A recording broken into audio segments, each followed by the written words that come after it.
The thing that worked nicely about my model here was the weakness in the goods-producing sector, down 24,000. That was a reason to keep a lid on it. By the way, total private sector was kind of lame, just 126,000, really, while ADP called for 177K, making up the difference. In July and August was pretty strong government hiring. I don't have whether or not that's state and local or federal, but 50,000 government employees hired in July, 25,000 in August, and kind of a mixed bag here. The service sector providing all the net jobs here, up 150,000.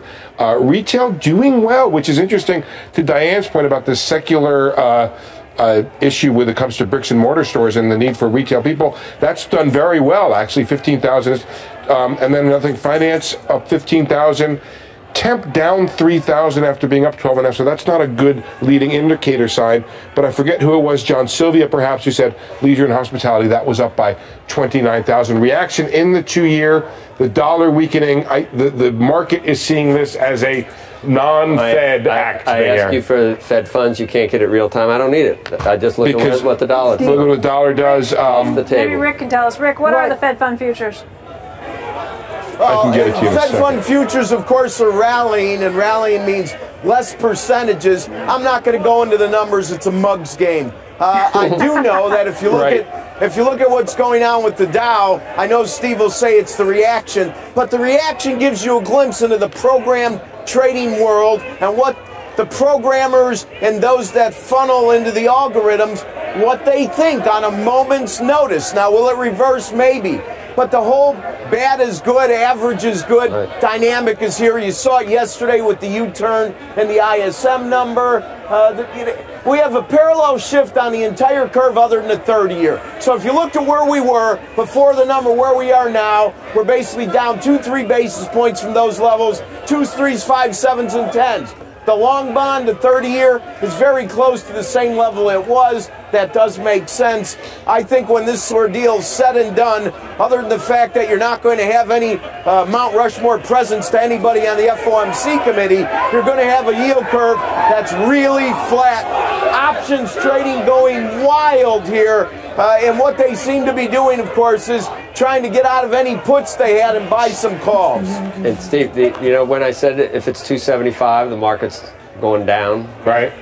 This is the other side of that. This is the other side of it. These people still don't want to. They'd rather not have a rate hike.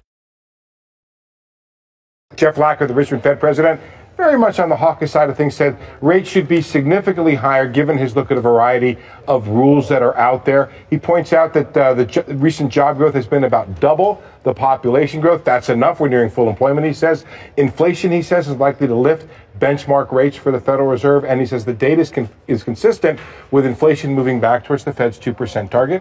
He points out there are, quote, disturbing, and Ron and Sana, ladies and gentlemen, is agape at this comment right here, disturbing similarity between now and the 1960s and 70s when bad Fed policy led to inflation. I also want to give you a bit more breaking news. The CNBC Rapid Update, the only average on the street of not one model, folks, but all of the models that are out there. We are running 2.9% given today's better trade data and some other data we had this morning. Not the payroll data, that doesn't feed directly into GDP, but the tracking forecast up 0.1 with a range of 2.5 to 4.1. The second quarter GDP also up a tick to 1.3. And take a look where your favorite economist might be as to their GDP outlook. Steve Stanley over at Amherst Pierpont, he's got the top of this number, 4.1%. The Atlanta Fed at 3.5, they're up 3 ticks.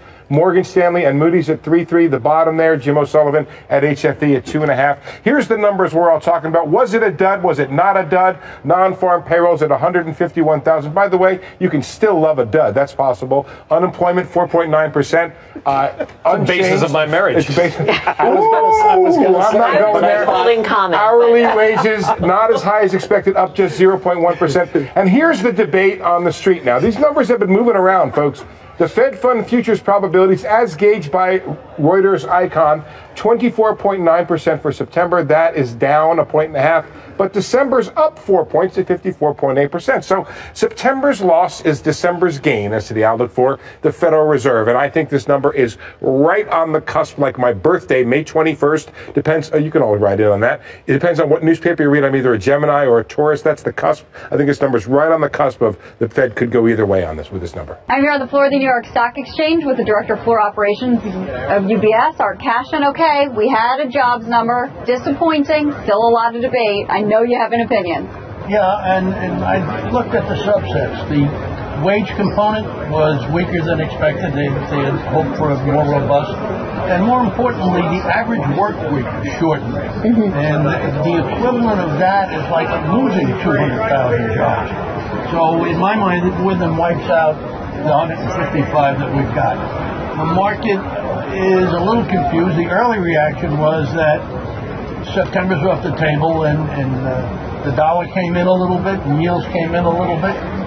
But we've had several economists come on and say that they believe September is still alive, and that's got the market moving up. The equity people don't really believe it's still alive, and that's why we've had a bit of a rally here. And what about the idea that the August jobs report is the number that gets revised often on average? I saw 71,000 jobs upwardly revision. It is the most revised number of that series. August is always a tough call. And, I think it might see some revision again. But I think that will merely leave the Fed on hold. And I think if I were on the Fed, my concern would be moving sooner rather than later is fraught with problems, not only with the election and a variety of other things going on internationally. I think they might want to wait until December to take a long, hard look at where things are. So the debate continues. We have a long weekend ahead of us, though, so volume a little low. And now that Europe is closed, the liquidity will probably dry up even more. So look for the market to turn very thin. You'll be seeing people looking at train schedules. I'm not sure we'll have a full house at the Dow. All right, sounds good. We will be watching everything you're pointing out to us. Thank you so much, Art. Have a great weekend.